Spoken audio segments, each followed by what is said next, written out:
बिना राजा, बिना पुलिस, बिना हथियार, फिर भी एक सभ्यता हजारों वर्षों तक कैसे टिक गई।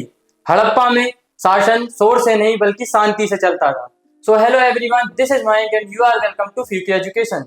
सो आज का हमारा टॉपिक इसी पर आधारित है, इसी पर बेस्ड है, जैसे हम बोलते हैं एंशिएंट अथॉरिटी और ancient authority during the time of Harappa civilization. तो चलिए हम आज से जानते हैं।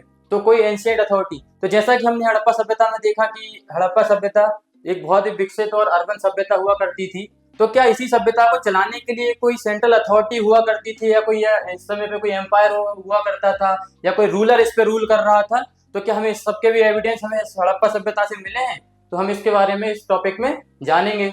सो there are indications of complex decision being taken and implemented in Harappan society.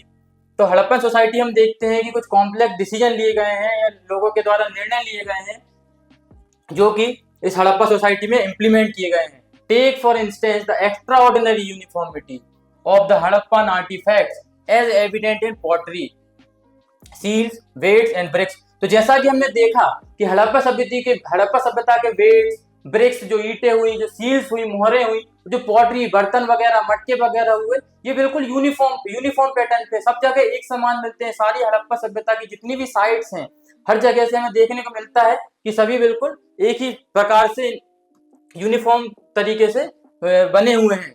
तो इसी प्रकार से हम देखते हैं कि यह सारे डिसीजन कहीं ना कहीं एक ही व्यक्ति के द्वारा या एक ग्रुप ऑफ पीपल के द्वारा ये सारे डिसीजन वगैरह क्या लिए गए थे। तो इस नोटेबली ब्रिक्स दो obviously not produced in any single centre पर ऑफ यूनिफॉर्म रेशो। तो जैसा कि हम देखते हैं कि जो ब्रिक्स वगैरह है, कोई ऐसा तो है नहीं कि एक ही जगह पर सारी की सारी ब्रिक्स या ईंट वगैरह बनाई जाती थी, पर फिर भी हम देखते हैं कि सारी ईंटों का आकार जो था एक समान था, एक ही यूनिफॉर्म रेशो में हुआ करती थी throughout the region from Jammu to Gujarat. Jammu से लेके गुजरात तक जितनी भी ईंटें या ईंटों से बनाए गए जितने भी सेटलमेंट्स हैं, जितने भी आर्किटेक्चर हैं, उनमें जो पाई गई ईंटें हैं, उन ईंटों को देखकर हमें यह पता लगता है कि सभी यूनिफॉर्म रेशो या यूनिफॉर्म पैटर्न में बनाई गई थी। और यूनिफॉर्म पैटर्न में जैसे कि बनाई गई थी, तो इसी यूनिफॉर्म पैटर्न को देखते हुए हम देखते हैं कहीं ना कहीं ये डिसीजन या इन्हें बनाने का जो निर्णय है, कहीं ना कहीं कुछ ग्रुप ऑफ पीपल के द्वारा, किसी एक व्यक्ति के द्वारा, या राज्य की कोई प्रशासन व्यवस्था होगी उसके द्वारा इन्हें बनाने का निर्णय लिया गया हो। So we have also seen that settlements were strategically set up in specific location for various region। तो जैसा कि हम देखते हैं कि स्पेसिफिक लोकेशन पे जो कुछ कुछ सेटलमेंट्स बनाए गए हैं, तो शायद वो भी इस चीज को दर्शाते हैं कि कहीं ना कहीं सेंट्रल अथॉरिटी वगैरह हुआ करती थी। जैसा कि हम देखते हैं कि बालाकोट, नागेश्वर, ऐसी जगह पर सेल्स वगैरह बनाने के लिए इनकी इंडस्ट्री वगैरह, सेल मेकिंग इंडस्ट्रीज वगैरह है, उनसे बनाने वाले ऑब्जेक्ट की इंडस्ट्री पर्टिकुलर उसी जगह पर बनाई गई है। तो कहीं ना कहीं इसका डिसीजन भी कुछ लोगों ने लिया हुआ होगा। बिसाइड्स लेबर वाज मोबिलाइज, इतना बड़ा लेबर वगैरह हुआ करते थे, जो बहुत संख्या में मजदूर वगैरह हुआ करते थे, जो इन बड़े बड़े आर्किटेक्चर या बिल्डिंग्स को बनाने में अपना योगदान देते। तो कहीं ना कहीं इनको भी चलाने का काम भी कहीं ना कहीं सेंट्रल अथॉरिटी हुआ करती थी, जो किया करती थी। हु ऑर्गेनाइज दिस एक्टिविटी, कहीं ना कहीं इन सब ये सारी जो एक्टिविटी हो रही है, इसके अजम्पशन अलग अलग प्रकार से दिए गए हैं। तो ये सारी एक्टिविटी, इन सबके आधार पर जो डिसीजन वगैरह लिए जाते थे, वो कौन लेता था डिसीजन, तो इसके बारे में हम देखेंगे। सो पैलेसेस एंड किंग, महल और राजा। So if we look for a centre of a power और for depictions of a people in power, archaeological records provide no immediate answer. तो जैसा कि हम देखते हैं कि शायद कोई राजा हुआ करता था, या सत्ता की सारी सत्ता की शक्ति जो हुआ करती थी कुछ ही लोगों के पास रहती थी, तो इससे रिलेटेड हमें कोई भी सच एविडेंसेस नहीं मिलते हैं। बट अ लार्ज बिल्डिंग, एक बहुत बड़ी बिल्डिंग मिलती है, हमें कहाँ से मिलती है? मोहनजोदारो से। was labeled as a palace by archaeologists but no spectacular finds were associated with it। तो हमें एक बहुत बड़ी बिल्डिंग मिली है जिसे मोहनजोदारो में, बहुत बड़ी बिल्डिंग कहाँ मिली है? मोहनजोदारो में, जिसके आधार पे हम बोल सकते हैं कि यह कहीं ना कहीं राजा का पैलेस हुआ करता था, पर हमको उससे रिलेटेड कुछ और एविडेंसेस, फर्दर एविडेंसेस यहाँ से नहीं मिलते हैं। तो हम ये नहीं कह सकते कि ये कंप्लीटली राजा का ही महल हुआ करता था। And stone statue was labelled and continues to be known as priest king, पुरोहित राजा। एक स्टोन का स्टैचू मिलता है, ये हमें कहां से मिलता है? मोहनजोदड़ो से मिलता है स्टोन का स्टैचू। मोहनजोदड़ो से हमें स्टोन का स्टैचू मिलता है। तो कहीं ना कहीं हम कह सकते हैं कि कोई हो सकता है, कोई रूलर भी इस समय हुआ करता हो।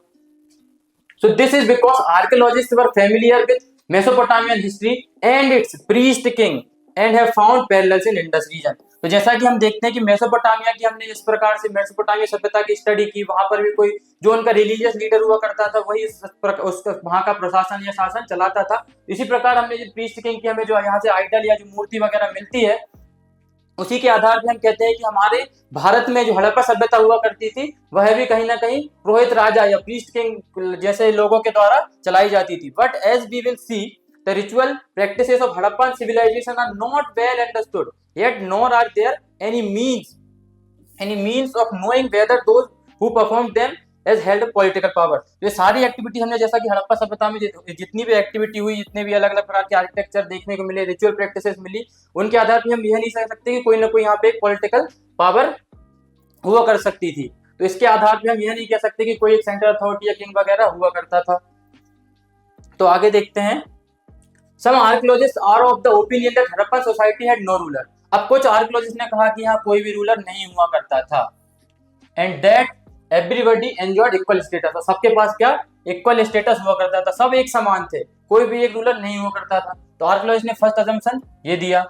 उसके बाद हम देखते हैं other feel there was no single ruler but several.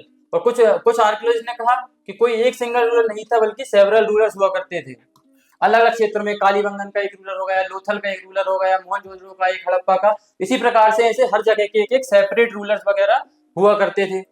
Yet other argue that there was a single state। और कुछ ने आर्ग्यू किया कि एक सिंगल स्टेट या एक राज्य हुआ करता था। Given the similarity in artifacts that evidence of the plant settlement।